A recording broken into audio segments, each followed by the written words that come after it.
रहीम अस्सलाम वालेकुम नाजरीन, आप यूट्यूब चैनल देख रहे हैं। मैं इमरान खान हूँ। नाजरीन, मुल्तान की सराउंडिंग में हालात बहुत ख़राब हैं, बहुत ज़्यादा। अभी जो सहाफ़ी हैं उमर दराज गोंदल साहब, उन्होंने आज कुछ वीडियोस शेयर की हैं। कुछ और जो डिजिटल मीडिया के वहाँ पे जर्नलिस्ट हैं, उन्होंने जो वीडियोस शेयर की हैं वो इंतहाई अफसोसनाक और तकलीफ दे हैं। हमारी टीम जो वहाँ मौजूद है, यानी जंग के इलाके में, मुल्तान के एरियाज़ में और इसकी सराउंडिंग में, वो जो मनाजिर भेज रहे हैं वो इंतहाई खौफनाक हैं। बहुत सारी चीज़ें तो हमें डर लगता है कि हम लोगों को दिखाएंगे तो यानी वो ऐसा लगता है कि बच्चे देखेंगे, ख़वातीन देखेंगी तो उन्हें तकलीफ़ होगी। ऐसे खौफनाक मनाजिर जो हैं वो सैलाब ज़दा इलाकों से आ रहे हैं और सारा का सारा पोल खोल कर रख दिया डिजिटल मीडिया ने। लोगों ने बताया कि 15 लाशें वहाँ पानी में बह रही हैं मुल्तान के करीब, और उन लाशों को रिकवर करने वाला कोई नहीं है। पानी के अंदर से निकाले कौन? और वो जो लाशें पानी के अंदर बह रही हैं उनमें बताया कि एक 6 महीने का बच्चा जो है उसकी लाश पकड़ी गई है और एक और शख्स है उसकी लाश बाहर निकली है। एक बच्चा अपनी वालदा की लाश निकाल रहा था। तो एक अजीबोगरीब सूरत हाल है वहाँ पे। एक खातून बता रही है कि जी हमारे बच्चे वहाँ दरख्तों पे चढ़े हुए हैं और उन्हें रेस्क्यू करने के लिए कोई नहीं गया, यानी उन्हें निकालने के लिए कोई मौजूद नहीं है, कोई मदद नहीं कर रहा। इसके अलावा जो प्राइवेट कश्तियों वाले हैं वो बहुत पैसे मांग रहे हैं, 2-2 लाख रुपया मांगते हैं एक फैमिली को रेस्क्यू करने के लिए। कई लोगों ने शिकायत की कि रेस्क्यू वाले जो प्राइवेट रेस्क्यू वाले हैं, प्राइवेट जो जिनकी कश्तियां हैं प्राइवेट, कई लोग पहुंच गए वहां पे। जिनके इलाकों में सैलाब नहीं आया वो अपनी कश्तियां लेके वहां पहुंच गए और जिनके पास कश्तियां थी वो वहां पे लेकर आ गए हैं। अब वो कश्तियां जो प्राइवेट लोग चला रहे हैं पीटर इंजन के साथ, जो दीगर वो छोटी छोटी मशीनें होती हैं उनसे वो चलाते हैं, बादों का चप्पू के साथ, तो वो पैसे मांगते हैं लोगों से कि आपकी फैमिली को अब निकालते हैं, और लोग एडवांस में पैसे दे रहे हैं। बहुत सारे कस्बों में जो लोग घिरे हुए हैं, जो निकल कर जाना चाहते हैं, घरों की छतों पर बैठे हुए हैं, दरख्तों पे चढ़ के बैठे हुए हैं, वो वहां लटके इंतजार कर रहे हैं कि हुकूमत आएगी। हुकूमत आ नहीं रही। हुकूमत के वसाइल बहुत थोड़े हैं, हुकूमत ये कर नहीं पाएगी। और हुकूमत को अपने सारे वसाइल को इस जगह पे लगाने की बजाय, ये तवज्जो जिन कामों पे देनी थी वहां तवज्जो देने की बजाय वो टिकटॉक बनाते हैं और निकल जाते हैं। यानी अब इमरान खान की नकल करने के चक्कर में मरियम नवाज पहुंच गई वहां जाके, जी बच्चों को हम खाना खिला रहे हैं। और वो जो माहौल है उसकी जब वीडियो आती है, तस्वीर आती हैं, तो लोगों को तकलीफ होती है, लोग बुरा भला कहते हैं। लोग हुकूमत से मुकम्मल तौर पे मायूस हो गए हैं। जब भी सैलाब मुतासरीन से बात करो तो वो हुकूमत को गालियां देते हैं, और ये चीज़ें टीवी चैनल पे ऑन एयर की नहीं जा सकती। अब सैलाब मुतासरीन के जो बदतरीन हालात हैं वो पाकिस्तान के इलेक्ट्रॉनिक मीडिया को ऐसा लगता है कि मना कर दिया गया कि आपने सैलाब की तबाही नहीं दिखानी। वो सैलाब की तबाही दिखाते हैं तो साथ वो बददुआएं भी आती हैं जो आम आदमी इन्हें दे रहा है, और आम आदमी की वो मायूसी भी आती है जो इन हुक्मरानों से या एस्टेब्लिशमेंट से आम आदमी मायूस हुआ है। अब रेस्क्यू के इंतजार में लोग छतों पे चढ़े हुए हैं, लेकिन इन्होंने क्या किया, अपना एक मसनूई सेट लगाया, सेट लगा के वहां पे अपना टिकटॉक बनवाया और टिकटॉक बना के निकल गए। भाई जब लोग मर रहे हो ना, लाशें पानी में तैर रही हो, फिर आप ये ड्रामे नहीं कर सकते। जब लोगों की जानें जा रही हो, लोग भूखे हो, फाका ज़दा हो, तब आप ये ड्रामे नहीं कर सकते। लेकिन आप देखें कि इनके ड्रामे जारी है और ये ड्रामे लगातार करते चले जा रहे हैं। ये सारे के सारा जो है ना, एक ऐसा टोला लाकर मुसल्लत किया पाकिस्तान की मिलिट्री एस्टेब्लिशमेंट ने जिन्हें अवाम का एहसास ही नहीं है, और ये करप्शन के अलावा कोई और काम करना जानते भी नहीं है। झूठ, करप्शन, बेईमानी, फ्रॉड, ये यही काम करते हैं। पाकिस्तान के ज्यादातर सियासतदान यही करते हैं, क्योंकि अच्छे लोग सियासत में आए ही नहीं, और जो लोग आए उन्हें चलने नहीं दिया गया, चाहे वो किसी भी पॉलिटिकल पार्टी में आए हो। इनकी पॉलिटिकल पार्टी में भी अच्छे लोग हैं, लेकिन आप देखें वो पीछे रह जाते हैं। जो जितना बेईमान होगा, करप्ट होगा, वो आगे आ जाएगा। अभी आप ये देखें ना कि ये शाहराह भुट्टो है, मलीर एक्सप्रेस वे, इसको जनाब 54 अरब रुपए का ये मंसूबा है। हलीम आदिल शेख साहब बता रहे थे 54 अरब रुपए का मंसूबा है, और इसका पूरा एक हिस्सा एक बारिश में ही बह गया। ये अभी हाल ही में बिलावल से इफ्तिताह करवाया है इन्होंने, बड़े इश्तिहारात लगाए, करोड़ों रुपया लगा दिया अखबारों पे इधर उधर कि जनाब हमने कमाल कर दिया। अरबों रुपए की तो ये अपनी मशहूरी करते हैं हर महीने कि ना बड़ा कमाल कर दिया, बड़ी जबरदस्त हाईवे बनाई है हमने। वो बह गई हाईवे पहली बारिश में। ये हालात हैं कराची के। कराची के कई इलाकों में जो है वो पानी खड़ा है और उसकी वजह से लोगों का नुकसान हो रहा है। कई दफा हमने देखा कराची में गाड़ियां पानी पे तैर रही हैं, कई मरतबा हमने देखा मोटरसाइकिलें लोगों की डूब गई हैं, कई मरतबा हमने देखा कि लोग अपने घरों से पानी निकाल रहे हैं।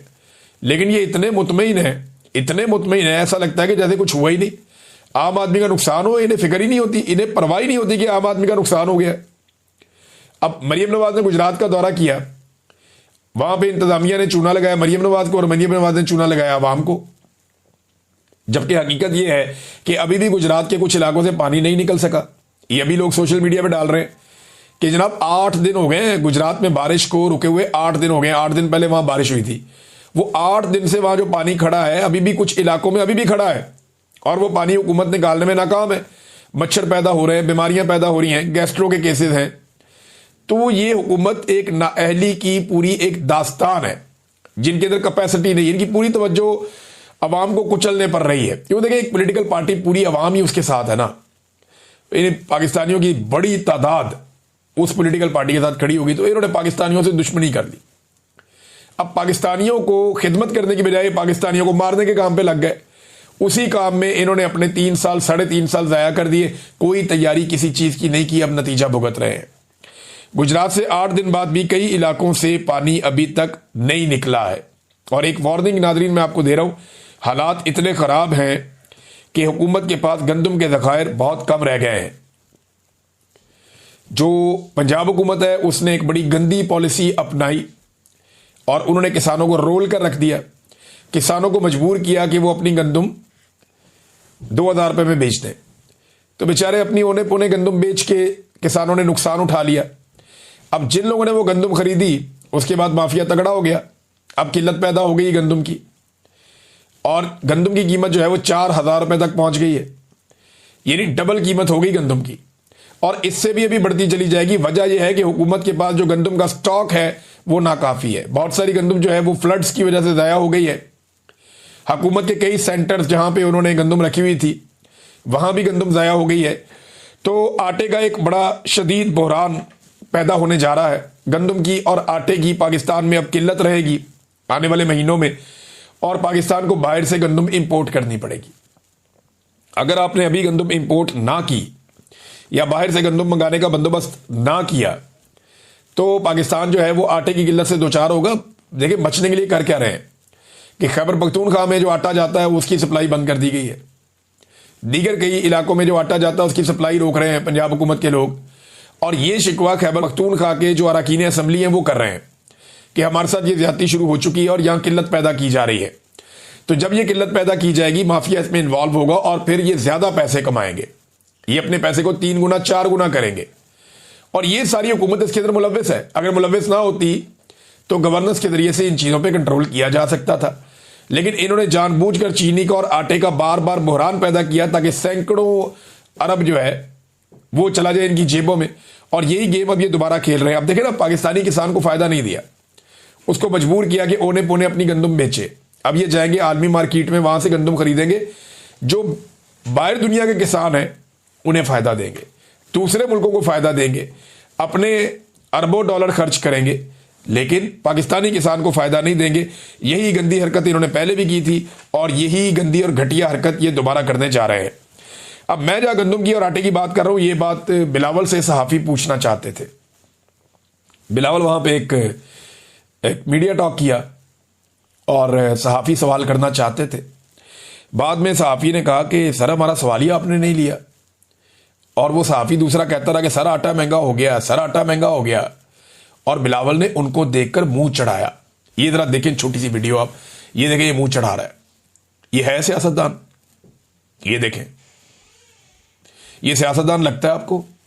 भी कैसे नमूने लाके आपने मुसल्लत कर दिए हैं, जो मजाक उड़ाता है लोगों का। ये जब असेंबली में चलता हुआ जाता है तो इसकी वॉक देख के बंदा परेशान हो जाता है कि पता नहीं ये दुनिया के किस मुल्क का हुक्मरान है। अजीबो गरीब किस्म के लोग हैं भाई, कहां से लाके ऐसे नमूने पाकिस्तान के ऊपर उन्होंने मुसल्लत कर दिए। जो ज़हनी मरीज इनको मिलता है, जो बाइपोलर का इनको मरीज इनको मिलता है, जो इनको कोई एहसास कमतरी का शिकार बंदा मिलता है, उसको लाकर पाकिस्तानियों पे मुसल्लत कर देते हैं। और भाई कोई नॉर्मल आदमी आपको नहीं मिलता। ये पाकिस्तान की मिलिट्री एस्टेब्लिशमेंट को चाहिए कि पाकिस्तानी अवाम को फैसला करने दें। उनके फैसलों की वजह से ऐसे घटिया और अजीबोगरीब नमूने पाकिस्तान पर मुसल्लत हो गए हैं। ये जरा बिलावल साहब की आप वीडियो दोबारा देखें, ये देखें रोने की एक्टिंग कर रहे हैं सहाफी को, देखे रोते रहो तुम। कैसी बचकाना हरकत है और कैसी घटिया हरकत है। क्या ये हरकत सेब देती है एक ऐसे आदमी को जिसको एक बड़ी पॉलिटिकल पार्टी का चेयरमैन बनाया गया एक पर्ची के ऊपर कि जनाब ये पर्ची है, इनकी अम्मी ने कहा कि इन्हों बना दो, इनकी वालदा शहीद होगी, इसको बना दो। क्यों भाई, कोई डेमोक्रेसी है मुल्क में या नहीं है? और सारों के सारों ने उसकी गुलामी भी शुरू कर दी। हद है वैसे। अलीमा खानम का एक स्टेटमेंट आया नाज़रीन इमरान खान से रिलेटेड। ये स्टेटमेंट मैं आपके सामने रखता हूं। उन्होंने कहा जी कि आज इमरान खान ने 2-3 बड़े अहम पैगाम दिए